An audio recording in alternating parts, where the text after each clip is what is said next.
ధన్యుడను నేను కృతజ్ఞుడను యేసు నీ ప్రేమకు నేను ధన్యుడను యేసు. ప్రభు యొక్క ఉన్నతమైన నామంలో ప్రార్థన గురించి ఎప్పుడైనా ఆలోచిస్తున్నప్పుడు ప్రార్థన చాలా శక్తివంతమంది. అందుకంటాడు కదా, క్రైస్తవ జీవితానికి ప్రార్థన వాక్యము చాలా అవసరము. ప్రార్థన చేసినప్పుడు నువ్వు గుర్తుంచుకోవాల్సిందే తెలుసా, దేవుడు ఆలకించే దేవుడు అని గుర్తుంచుకుని ప్రార్థన చేయాలి. మనం ప్రార్థనలో వాక్చాతుర్యాన్ని, ప్రార్థనలో మన విజ్ఞాన ప్రదర్శనని, ప్రార్థనలో మనము పదాలు వెతుక్కొని అలవాటుగా ప్రార్థన చేస్తాం.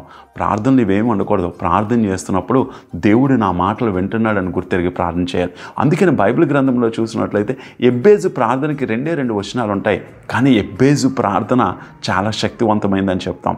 అలాగే ఆదికాండము 32వ అధ్యాయంలో మనం చూసుకుంటూ వెళ్తే యాకోబు రాత్రంతా పెనుగులాడాడని రాయబడి ఉంటుంది. కానీ రాత్రి పెనుగులాడాడు, కానీ ఎలా పెనుగులాడాడో మనకు తెలియదు. ఆ ఒక్క రాత్రి ప్రార్థనలో, ఒక్క రాత్రి కన్నీరు ప్రార్థన, లేకపోతే మూలుగుతూ ప్రార్థన చేశాడో మరి బైబిల్ గ్రంథంలో లెక్కించబడలేదు. కానీ ఆ ప్రార్థన మోసగాడి కాస్త ఇజ్రాయేల్గా దేవుడు మార్చేశాడు. ప్రియులారా, ఈరోజు గుర్తించుకో, ఒక్క ప్రార్థన. అందుకే మనం పాడుతుంటాం, మోషే ప్రార్థన చేయగా మన్నా కురిపి. ఎలా ప్రార్థన చేశాడు? హన్నా ప్రార్థన చేసిందట మూలుగుతో. ఆ మూలుగులు, ఆ కన్నీరు ఏలీకి అర్థం అవ్వలేదు, కానీ దేవునికి అర్థమైంది. సంవత్సరం తిరిగేసరికి ఆశీర్వాదకరంగా మార్చేశాడు. ఈరోజు నీ ప్రార్థన ఎలా చేయాలో నేను మరొకసారి మేము ఉదయకాల సమయంలో ఉంచాలని ఆశపడుతున్నాను. కొన్నిసార్లు ప్రార్థన గురించి ధ్యానం చేస్తున్నప్పుడు అనిపిస్తుంది, ప్రభా మాకు ప్రార్థన నేర్పయ్యా, మేము ఎలా ప్రార్థన చేయాలి. అందుకే శిష్యులందరినీ కూర్చోబెట్టి యేసుప్రభు ప్రార్థన నేర్పాడు, పరలోకమందున మా తండ్రి అని. ఈరోజు ప్రార్థన చాలా అవసరం. అందుకని యోహాను 17వ అధ్యాయంలో కూడా యేసుప్రభు వెళ్ళిపోతూ తండ్రికి ప్రార్థన చేస్తాడు, ప్రభా మేము ఎలాగైతే నిన్ను గణపరిచాం, ఇప్పుడు నా సమయం వచ్చింది, నన్ను గణపరచు. నేను వెళ్ళిపోవడమే కాదు, వీళ్ళతో కూడా నువ్వు వీళ్ళని కూడా గణపరిచేసయ్యా. ఈరోజు ఒకసారి ఆలోచించండి, ప్రార్థనలో చాలా శక్తి ఉందయ్యా, ప్రార్థనలో చాలా శక్తి. ఒక మాట చెప్పి నేను ముందుకెళ్ళిపోతాను. సాధు సుందర్ సింగ్ అనే దైవ సేవకుడు ఒకరోజు టిబెట్ ప్రాంతంలో ప్రయాణమై వెళ్తున్నాడట. ఆయన గురించి రాస్తున్న దైవ సేవకుడు చెప్తున్న మాట నేను మీ ముందు ఉంచాలని ఆశపడుతున్నాను. ఆయన కొంత దూరం ప్రయాణం అయిపోయిన తర్వాత ఆ యొక్క పరిసర ప్రాంతాల్లో నిర్మానుష్యంగా ఉంది, ప్రజలు ఎవరు లేరు. ఒక ప్రాంతం నుంచి ఇంకో ప్రాంతానికి ప్రయాణమై వెళ్తున్నాడు. అలాంటి సమయంలో ఆయన వెంట ఒక 3 దొంగలు వెంబడిస్తున్నారు. ఎందుకు తెలుసా, ఆయన దగ్గర ధనం ఉందను, ఆయన దగ్గర ఏదో ఉంది అని, ఆ బ్యాగ్లో ఉంది అని అనుకుని ఆ రోజు రాత్రి ఆ యొక్క నిర్మానుష్యమైన ప్రాంతంలో ఆయన మోకరించి ప్రార్థన చేసి పడుకుని పోయాడట. ఈ దొంగ వాళ్ళు ఉదయం నుంచి కూడా ఈ దొంగలు వెంబడించి చూసేసరికి రాత్రి ఆయన చుట్టూ ఒక గోడ లాంటి కంచె ఉందట. అదేంటి, ఉదయకాల సమయంలో ఇక్కడ ఏమీ లేదు, మరలా ఎలా వచ్చిందని చాలాసేపు ప్రయాసపడ్డారట. చుట్టూ కూడా ద్వారాలు మూయబడి ఒక గోడ లాంటి కంచె తన చుట్టూ కనబడింది. ఉదయాన్నే దొంగలు కూడా లేచారు. ఈయన కూడా దైవ సేవకుడు లేచి తన పని చేసుకుంటూ వెళ్ళిపోతున్నాడు. అలాంటి సమయంలో కొంత దూరం అయిన తర్వాత మరలా రోజంతా కూడా ఈ దొంగలు కనిపెట్టారు. రాత్రి అయ్యేసరికి మరలా సాధు సుందర్ సింగ్ మోకరించి ప్రార్థన చేస్తే ఈ దైవ సేవకుడు చుట్టూ కంచిగా ఏర్పడిందట. ఈ దొంగలు ఆశ్చర్యపోయారట, ఉదయం అంతా ఇక్కడ ఏమీ ఉండట్లేదు ఈయన చుట్టూ, ఈయన రాత్రి పడుకునే సమయంలో ఎలా ఈ కంచె వస్తుంది అని ఆ 3 దొంగలు ఆశ్చర్యపోయారు. మరలా 3వ రోజు కూడా ఆయన అలాగే అలిసిపోయి పరిచర్య అంతా చేసి వచ్చినప్పుడు ఈ దొంగలు ఎలాగైనా ఈరోజు రాత్రికి మనం ఎలాగైనా నేను కొట్టి ఈయన ధనాన్ని తీసేసుకోవాలనుకుంటాడు. ఆ సమయంలో కూడా ఆయన 3వ రోజు కూడా మోకరించి ప్రార్థన చేసి పడుకున్నప్పుడు ఆయన చుట్టూ ఒక కంచె ఏర్పడుతుంది. ఈ 3 దొంగలకి అర్థం కాలేదు, ఇది ఎలా సాధ్యం. మనం ఉదయకాల సమయంలో చూసినప్పుడు ఈయన చుట్టూ ఏం లేదు, ఈ ప్రాంతంలో ఈ ప్రదేశంలో ఆయన నడుచుకుంటూ వెళ్ళిపోతున్నప్పుడు ఇది ఎడారి ప్రాంతం కదా, ఇక్కడ ఎలాగ కంచె వచ్చింది, ఇక్కడ ఎలాగ ఆయన చుట్టూ గోడలు ఏర్పడ్డాయి, ఆశ్చర్యపోయారట. 4వ రోజు కూడా సాధు సుందర్ సింగ్ అలసిపోయి ఆ యొక్క ప్రాంతంలో ప్రార్థించకుండా పడుకొని పోయేసరికి చుట్టూ కంచె లేదట. ఈ దొంగలు ఆశ్చర్యపోయారు, ఈ 3 రోజులు కంచె ఉంది, ఈ రోజు లేదేంటి, ఈ 3 రోజులు భద్రత ఉంది, ఈరోజు భద్రత లేదేంటి. వెంటనే ఉదయం లేచి అడిగారట, అయ్యా మేము మిమ్మల్ని దొంగతనం చేసి మీ దగ్గర ఉన్న ధనాన్ని దోచుకోవాలనుకున్నాం, మిమ్మల్ని మీ దగ్గర ఉన్న ఆ యొక్క విలువైన వస్తువులు మేము దొంగిలించాలని ఆశపడ్డాం, కానీ గత 3 రోజులు బట్టి మీ చుట్టూ కంచె ఉంది, నిన్నటి కాల సమయంలో కంచె లేదు ఎందుకు అని అడుగుతున్నప్పుడు ఆయన చెప్పిన మాట, నిన్నటి కాల సమయంలో రాత్రే నేను అలసిపోయి పడుకుని పోయాను, అందుకే కంచె లేదని. ఈరోజు ఒక మాట చెప్తాను, ఉదయకాల సమయంలో లేచి ప్రార్థన చేసినప్పుడు, అందుకనే దానియేలు 3 మారు ప్రార్థన చేశాడట. అంటే ఉదయకాల ప్రార్థన మధ్యాహ్నం వరకు, మధ్యాహ్నకాల ప్రార్థన సాయంత్రం వరకు, రాత్రికాల ప్రార్థన రాత్రి పడకల మీద పడుకున్నప్పుడు క్షేమకరమైన నిద్ర కోసమేమో. ఇజ్రాయేలు ప్రజలు 3 మారు ప్రార్థన చేసేవారట. ఈరోజు అందుకే వాళ్ళ యొక్క జీవన శైలి 3 మారు ప్రార్థన చేయడమే కాదు, వారానికి 2 రోజులు ఉపవాసం ఉండేవారట ప్రియులారా. ఈరోజు నువ్వు ఎలా ఉన్నావు ఒకసారి ఆలోచన. నీ ప్రార్థన నీ కంచిగా ఉంటుంది. అందుకని యోబు 1వ అధ్యాయం 10వ వచనంలో అంటాడు, నా మీద, నా కుటుంబం మీద, నా శ్వాస మీద యెహోవాయే కంచి వేశాను అంటాడు. దేవుడు తప్ప ఎవరో కంచి వేయలేరు. నువ్వు ప్రార్థన చేయి, మోకరించి కన్నీరు కార్చి ప్రార్థన చేయి. అందుకనే ప్రార్థన చాలా శక్తివంతమైంది. చిన్నప్పుడు లూయిస్ అనే ప్రేయర్ మనం వింటాం. లూయిస్ అనే ఒక చిన్న పాప ప్రార్థన చేస్తున్నప్పుడు ప్రార్థనకు దేవుడు జవాబులు ఇచ్చాడట. ఈ క్రిస్మస్ సీజన్లో తనకి షూస్ లేనప్పుడు సండే స్కూల్ అక్క చెప్తుంది లూయిస్కి, లూయిస్ నువ్వు ప్రార్థన చేస్తే దేవుడు సహాయం చేస్తాడు. ప్రార్థన చేసి ఒక ఉత్తరం రాస్తుంది. ఆ ఉత్తరాన్ని తీసుకుని పోస్ట్ బాక్స్లో వేద్దామని వెళ్తున్నప్పుడు పోస్ట్ బాక్స్ చాలా ఎత్తులో ఉంటుంది. లూయిస్కి ఆ యొక్క పోస్ట్ బాక్స్లోని ఉత్తరం వేయడానికి ఎత్తు సరిపోక ఎగురుతున్నప్పుడు ఒక అంకుల్ అలా నడుచుకుంటూ వస్తారు. అమ్మా నీ పేరు ఏంటంటే, నా పేరు లూయిస్. మరి ఏంటి అంటే, ఈ లెటరు మీరు పోస్ట్ బాక్స్లో వేసేయండి అంకుల్ అంటే, సరే నువ్వు స్కూల్కి వెళ్ళిపో, నేను లెటర్ వేస్తాను. ఆ లెటర్ ఇలా పట్టుకొని చూస్తున్నప్పుడు అక్కడ అడ్రస్ ఏముంది తెలుసా? యేసయ్య, జీసస్ అని రాసిందట. ఇంకేమని రాసిందట? హెవెన్ అని రాసిందట. పోస్ట్ బాక్స్ నెంబర్ లేదు. ఈ అంకుల్ చాలా ఆశ్చర్యంగా చూశారు. లెటర్ తెరిచి చూసేసరికి, యేసయ్య నాకు షూస్ లేవేసయ్య, నా షూస్ చిరిగిపోయి నా క్రిస్మస్కి మంచి షూ ఒకటి కొనేసి ఇవ్వవా యేసయ్య, నీకు ఉత్తరం రాస్తున్నాను, యేసు నామములో అడుగుచున్నాం తండ్రి, ఆమేనని చెప్పి చిన్న ప్రార్థనే ఉత్తరంగా రాసి ప్రార్థన చేసి ఆ ఉత్తరం ఇచ్చింది. ఆ ఉత్తరాన్ని చదివిన అంకుల్ కూడా క్రైస్తవుడే. వెంటనే ఆయన ఆశ్చర్యపోయాడట. నెక్స్ట్ క్రిస్మస్ రోజు వరకు వేచి ఉందట. తన తల్లిని అడుగుతుందట లూయిస్, అమ్మ నేను ప్రార్థన చేస్తున్నాను, యేసే సహాయం చేస్తాడా? సండే స్కూల్ అక్కని అడిగిందట, అక్క నేను ప్రార్థన చేస్తున్నాను, యేసే సహాయం చేస్తాడా అని. వెంటనే ఆ రోజు ఉదయాన్న ఆశ్చర్యమైన రీతిలో లూయిస్ ఇంటి ముందున 1 జత కాదు 2 జతల షూస్ ఆ అంకులు పట్టుకొని వస్తారు. వచ్చి అక్కడ పెట్టి వెళ్ళిపోతారు. లూయిస్ యథావిధిగా క్రిస్మస్ రోజు చాలా నిరుత్సాహంతో లెగిసి ద్వారం తెరవగానే ఆ షూస్ కనబడితే ఎంత ఆశ్చర్యపోతుందో. అయ్యో నేను ప్రార్థన చేసిన నా ప్రార్థనకు దేవుడు జవాబులు ఇచ్చాడు.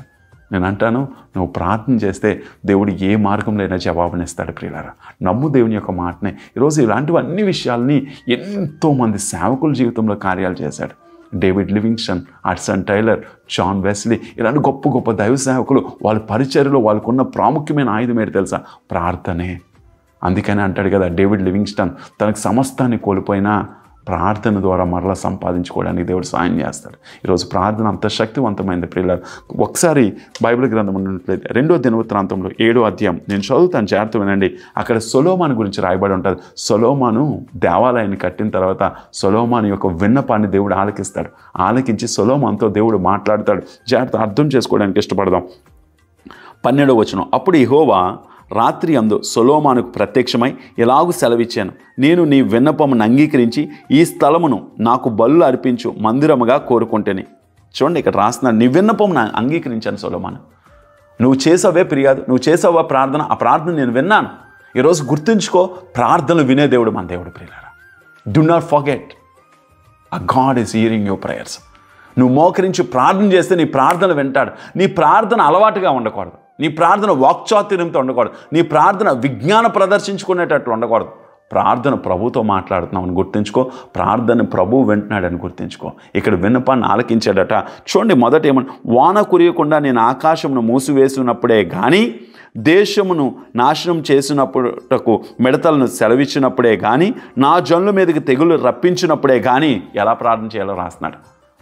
అందుకంటాడు, వర్షం కొరకపోయినప్పుడు కానీ, మిడతలు వచ్చినప్పుడు కానీ, నీ దేశం మీదకి నాశనం వచ్చినప్పుడు కానీ, నీ ఇంట్లో సమస్య వచ్చినప్పుడు కానీ, నీ ఇంట్లో ఆశీర్వాదాలు ఆగిపోయినప్పుడు కానీ, నీ పిల్లలకు అనారోగ్యంతో బాధపడుతున్నారు కానీ, ఏదో తెలియని సమస్య మీద సమస్య నీ కుటుంబం మీద ఏలుబడి చేస్తున్నప్పుడే కానీ దేవుడు చెప్తున్న మాట, ఇక్కడ కొన్ని విషయాలు ప్రార్థన చేయడానికి ఇష్టపడదాం. ఏంటి ఆ ప్రార్థనట? నా ప్రజలు, నా పేరు పెట్టబడిన నా జనులు. మొదట మనము క్రీస్తు రక్తం చేత కడగబడ్డాం కదా, మనం ఆయన పేరు పెట్టబడిన వారు అంటే అర్థం ఏంటి తెలుసా? మనం ప్రతిరోజు క్రీస్తు రక్తంతో కడగబడిన వ్యక్తులమండి. గుర్తుంచుకో, ఈరోజు నీ కుమారుడికి నీ ఇంటి పేరే వస్తుంది, తండ్రి ఇంటి పేరే కుమారుడికి వస్తుంది. ఎందుకు ఈ మాట చెప్తున్నానంటే, జీవం కలిగిన దేవుని బిడ్డలుగా ఉన్న మనము ఆయన పేరును పాడు చేసేవారిగా ఉండకూడదు. ఆయన పేరు పెట్టబడిన వారు ఎలా ఉంటారు తెలుసా? ఆయన లక్షణాలు ఉంటాయి. నా పేరు పెట్టబడిన జనులు. ఈరోజు నువ్వు ఆయన రక్తం చేత కడగబడ్డావు, నమ్మి బాప్తిసం పొందినవాడు రక్షించబడ్డాడు. నీ ప్రార్థనలో గుర్తుంచుకో, ప్రభా నేను క్రీస్తు సొత్తు. మొదటిది గుర్తుంచుకో, ప్రభా నేను నీ సొత్తు అయ్యా. అందుకంటాడు కదా, మన యొక్క సామర్థ్యత ఎందుకు పనికిరాదండి దేవుని దృష్టికి. మనం ఆయన సొత్తు అయ్యి ఉన్నాం. అందుకంటాడు కదా, మీరు మీ సొత్తు కాదు విలువ పెట్టి కొనబడ్డారు. ఆయన తన స్వరక్తాన్ని ఇచ్చి మనల్ని కొనుక్కున్నాడు. మనం ఆయన పేరు పెట్టుబడి పిలవబడి. అందుకంటాడు ఎర్మియాతో రాస్తూ అంటాడు తెలుసా, ఏమని రాస్తాడు తెలుసా ఎర్మియా, నువ్వు తల్లి గర్భంలో పిండముగా ఉండగానే ఎర్మియా నేను నిన్ను ప్రతిష్ఠించాను, నా కళ్ళు నిన్ను చూచాయి, నిన్ను ఏర్పాటు చేసుకున్నాను. ఈరోజు ఆయన పేరు పెట్టి నేను పిలుస్తున్నాడు. ఈరోజు నా పేరు పెట్టబడిన నా చోట్లో ఆయన పేరుకి తగ్గట్టు బ్రతుకుతున్నావో లేదో ఒకసారి చూసుకో. క్రైస్తవులమే. What is the meaning of Christianity అంటే, క్రైస్తవులం అంటే ఏంటి తెలుసా, క్రీస్తుని వెంబడించేవారు అని అర్థం. అంటే క్రైస్తవులు అంటే అర్థం ఏంటి తెలుసా, క్రీస్తును అనుకరించే వాళ్ళని, క్రీస్తును వెంబడించే వారిని, క్రీస్తు వాక్యానుసారంగా బ్రతికే వాళ్ళని క్రైస్తవులు అని పిలుస్తారు. నా పేరు పెట్టబడించాలి. నువ్వు నిజంగా వాక్యానుసారంగా క్రీస్తు యొక్క నడవడికలో కానీ ఆయన వెంబడించేవాడు అయితే మొదట గుర్తుంచుకో, ఆయన వెంబడించేవారు క్రీస్తుని కలిగిన వారు. రెండోది ఏం చేస్తున్నాడట, తమ్మును తాము తగ్గించుకొని ఎలా ఉండాలట, డిక్రీజ్ యువర్ సెల్ఫ్. దేవుని సన్నిధికి వస్తున్నప్పుడు మనం అందుకే ఆలయంలోకి వస్తున్నప్పుడు చెప్పులు విడిచిపెడతాం. ఆలయంలోకి వచ్చినప్పుడు మనం అన్నీ కూడా విడిచిపెట్టడానికి ఇష్టపడం. ఒకటే చెప్పులు ఒకటే విడిచిపెడతాం. తగ్గించుకో. దేవుని సన్నిధికి వచ్చాక నిన్ను నువ్వు కనుపరుచుకోకు. అందుకనే పరిసైడికి సుంకరికి ప్రార్థనకి అదే వ్యత్యాసం. ఒకడు దూరం నిలబడి, అయ్యా నేను యోగ్యుని కాదయ్యా, నేను అర్హుణ్ణి కాదయ్యా, నిన్ను అబ్బా తండ్రి నాయన అని పిలవడానికి కూడా నేను ఏమాత్రం కూడా సరిపోను. కానీ ఒకటి ప్రార్థన ఎలాగో తెలుసా, నేను ప్రతి నెల నీకు ఇది ఇస్తున్నాను, నీకు అది చేస్తాను. యేసు ప్రభు అందుకనే 2 నాణాలు వేసిన ఆ పేద వెధవరాల్ని దేవుడు గుర్తించడానికి ఇష్టపడ్డాడు. మొదటిది ఆయన పేరు ప్రకారంగా బ్రతికిన వాడి ప్రార్థన ఆలకిస్తాడు. రెండోది ఎలాంటి ప్రార్థన అవసరం తెలుసా, తగ్గించుకొని ప్రార్థన చేయాలి. Decrease your self. అందుకే తాను తగ్గించుకున్నవాడు హెచ్చించబడు. దేవుని సన్నిధిలో సాష్టాంగ పడడానికి మర్చిపోకు. ఈరోజు దేవుని సన్నిధిలో కన్నీరు కారుస్తున్నావా? దేవుని సన్నిధిలో నీకు టీయర్స్ వస్తున్నాయా? దేవుని సన్నిధిలో నీ మోకాళ్ళు అరిగిపోతున్నాయా? అందుకే ఒక దైవ సేవకుడు అంటాడు, ఈరోజు నీ సంఘానికి ఒక సేవకుని పిలాలి అంటే ఆ సేవకుడు ఎలా ఉండాలి తెలుసా, మోకాళ్ళు అరిగాయా లేదో ముందు వాడి యొక్క మోకాళ్ళని చూచి పిలువు. అలాంటి వాడు ప్రజల ముందు నిలబడితే దేవుడు మహిమపరచబడతాడు, ప్రజలు క్రీస్తు వైపు త్రెప్పబడతాడు అని రాస్తాడు. ఈరోజు మనం ఎలాంటి సేవకులను పిలుస్తాం తెలుసా, పెద్ద ధనం కలిగిన సేవకుల్ని, అనేక మంది సంఘస్థులు ఉన్న సేవకుల్ని, లేకపోతే మంచిగా ప్రజల్లో కనుపరచబడిన అలాంటి సేవకుని కాదు, అలాంటి వ్యక్తిని కాదు, మోకాళ్ళు అరిగిపోయే వ్యక్తిని పిలవగలగాలి. అలాంటి వ్యక్తి వస్తే సంఘము క్రీస్తు స్వరూపంలో మార్చబడుతుంది, క్రీస్తు సంఘంలో మహిమపరచబడతాడు. ప్రియులారా, ఈరోజు తగ్గించుకుని ప్రార్థన. నీ మోకాళ్ళు అరిగిపోవాలా? బత్సింగర్ యొక్క మోకాళ్ళు అరిగిపోయాట. ఈరోజు నీ మోకాళ్ళు అరిగిపోతున్నాయా? నీ మోకాళ్ళు నల్లబడుతున్నాయా? మొదటిది ఆయన పేరు, ఆయన అనుకరించి వాడి ప్రార్థన ఆయన ఆలకిస్తాడు. రెండోది తగ్గించుకుని ప్రార్థన చేయి. తగ్గించేసుకోను. ప్రభా నేను నిస్సహాయాన్ని, ప్రభా గత నెల నేను ఇది ఇచ్చాను అది ఇచ్చాను, ఏం చెప్పకు, ఆయనకి సమస్తము తెలుసు. అందుకంటాడు కదా, ఆయనకు మరుగై ఉన్నది ఏది కూడా లేదు. ప్రియులారా, ఈరోజు దేవుడికి సమస్తము తెలుసు. గుర్తించుకో, గమనించుకో. మూడో విషయం చూడండి, అక్కడ రాస్తూ అంటాడు, తమ్మును తగ్గించుకుని ప్రార్థన చేసి నన్ను వెదికి ఏం చేయాలట, తగ్గించుకుని ప్రార్థన చేయాలి.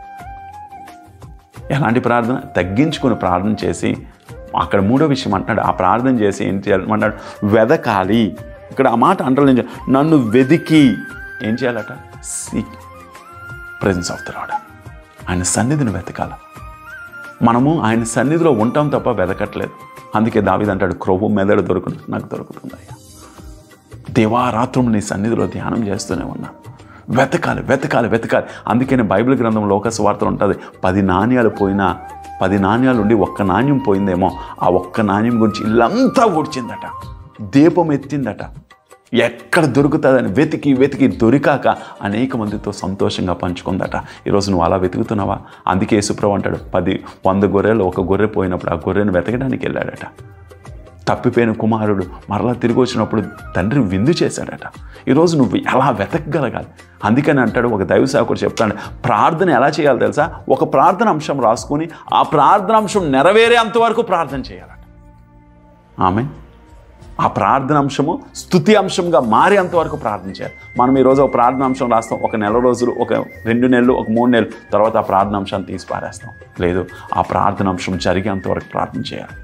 ఈరోజు గుర్తుంచుకో, గొప్ప గొప్ప దైవ సేవకులు వాళ్ళ ఒక ప్రార్థన అంశానికి, అందుకే ఒక దైవ సేవకుడు అంటాడు కదా, నేను అనేకమైన ప్రార్థన అంశాలకి జవాబులు పొందుకున్నాను, కానీ అన్ని ప్రార్థన అంశాలు వెతికే పొందుకున్నాను అంటాడు. వెతకాలి దేవుని సన్నిధిలో, జవాబు వచ్చేంత వరకు వెతకాలి. అందుకంటాడు వెతుకుడి మీకు దొరుకును అని దేవుని వాక్యం చెప్తుంది. మత్తయి సువార్త 7:7 ఏమంటుంది? అడుగుడి మీకు ఇవ్వబడును, వెతుకుడి మీకు దొరుకును, తట్టుడి మీకు తీయబడు. వెతుకు ఆయన సన్నిధిలో, దొరికేంత వరకు వెతుకు, నువ్వు పొందుకునేంతవరకు వెతకడానికి ఇష్టపడు.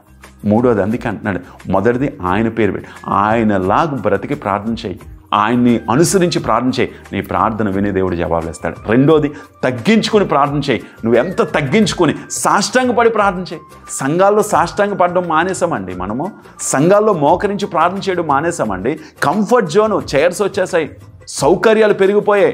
మోకరించి ఎవరైనా ప్రార్థన చేస్తే మనం విచిత్రంగా చూస్తున్నామేమో.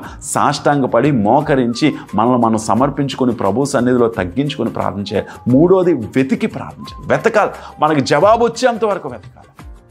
దేవుడు మనం రాసుకున్న ప్రార్థన అంశాలు స్తుతి అంశంగా మారేంత వరకు ప్రార్థన చేయాలి. ఎప్పుడైతే అలా ప్రార్థన చేస్తాం, అందుకని యాకోబు అంటాడు ఏం తెలుసా, నువ్వు నన్ను ఆశీర్వదిస్తే తప్ప నేను విడిచిపెట్టినయ్యా.